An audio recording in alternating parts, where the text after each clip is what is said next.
বমি বের হচ্ছে কেন? বাঁচাও আমাকে। কি যে মজা লাগছে আমার। আমার খুব মজা লাগছে। আমার মা আমাকে কেক খাওয়ার জন্য টাকা দিয়েছে। কত কান্নাকাটি করার পর মা আমাকে টাকা দিয়েছে। আমি আজ মজা করে কেক খাবো।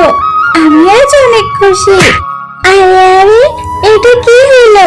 আমার সব করে কিনে আনা কেকটা মাটিতে পড়ে নষ্ট হয়ে গেল। এবার আমি কি খাবো? এই শিকড়ের বাচ্চা শিকড়ের জন্যই আমি হোঁচট খেয়ে পড়ে গেছি। আমার কেকটা নষ্ট হয়ে গেল।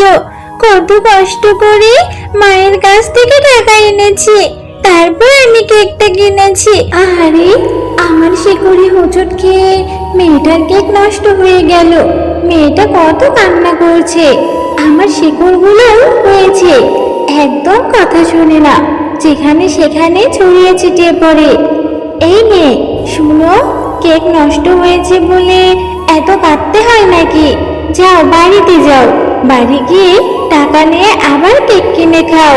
এভাবে আর কেঁদো না। চুপ করো তো গাছ, একদম কথা বলো না।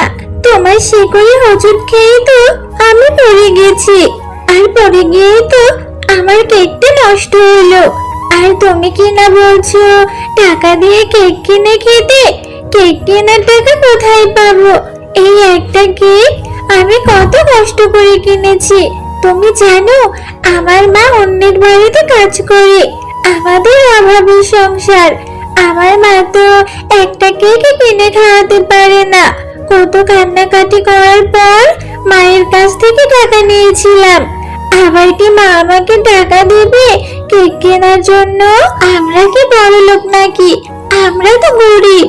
কেক কিনে খাওয়ার টাকা কোথায় পাবো? হলো না, আমার আর কেক কিনে খাওয়া হলো না। আহারে, মেয়েটার কথা শুনে মনে হচ্ছে ওরা অনেক গরিব। আমার শিকড়ে হোঁচট খেয়ে তো ওর কেনা কেকটা নষ্ট হয়েছে। এবার আমি তাকে আগের আনন্দ ফিরিয়ে দেব।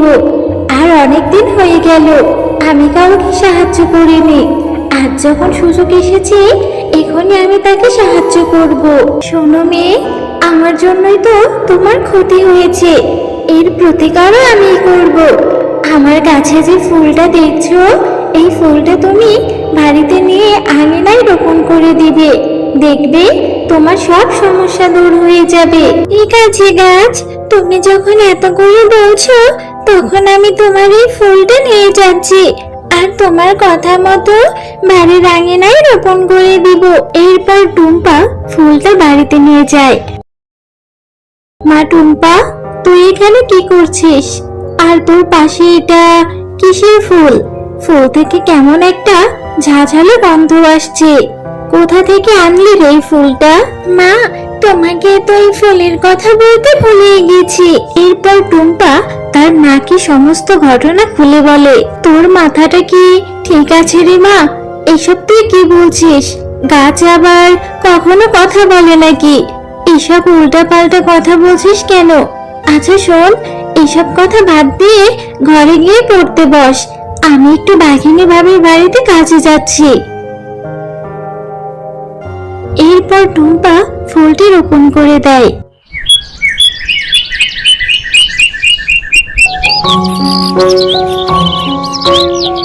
আরে, এই আমি কি দেখছি?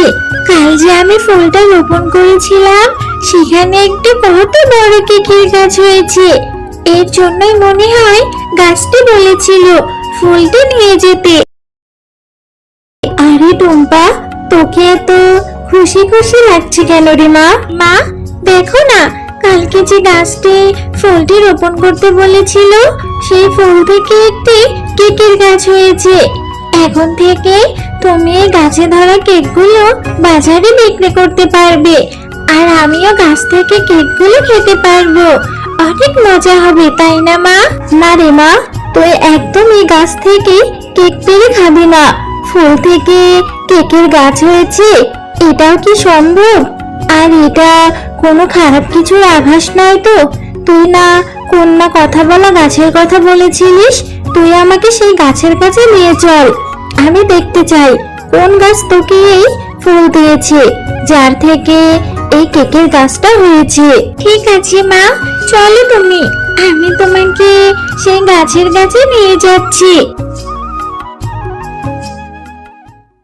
এই যে মা, এই সেই গাছ, যে গাছটা আমাকে ওই ফুলটা দিয়েছিল আর বলেছিল বাড়ির আঙিনায় রোপণ করে দিতে।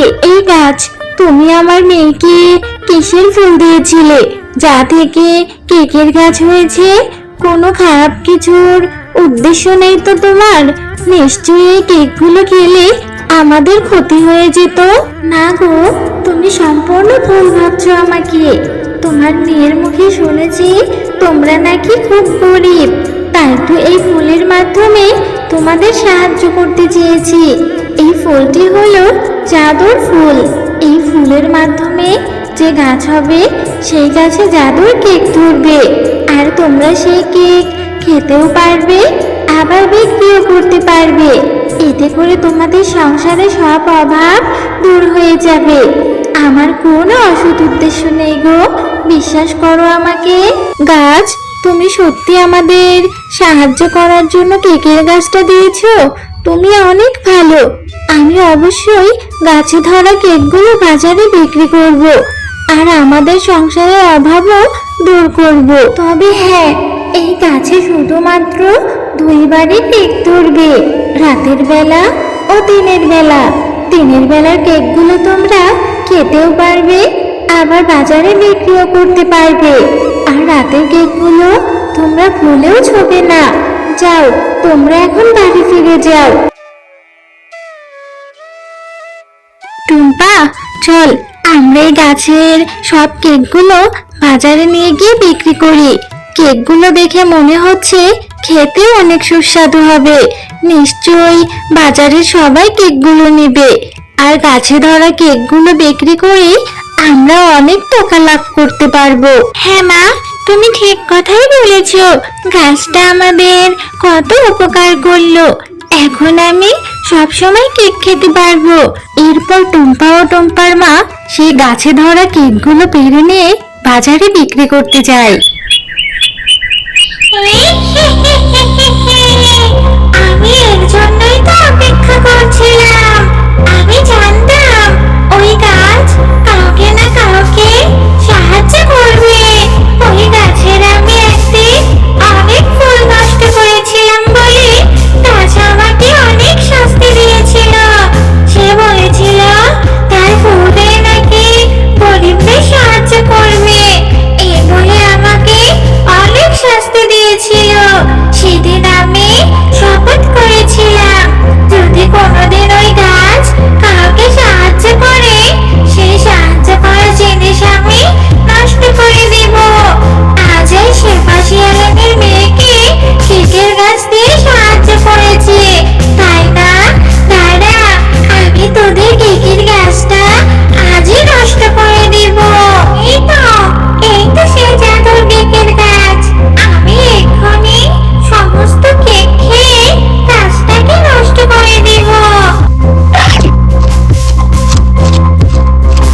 ওরে বাবা রে, গেল রে গেল, আমার ভেতরটা চলে গেল।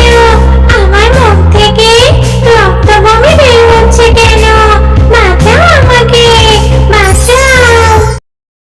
হ্যালো বন্ধুরা, গল্পটি ভালো লেগে থাকলে চ্যানেলটি সাবস্ক্রাইব করে দিবেন এবং পাশে থাকা বেল আইকনে প্রেস করে আমার পাশেই থাকবেন। ধন্যবাদ।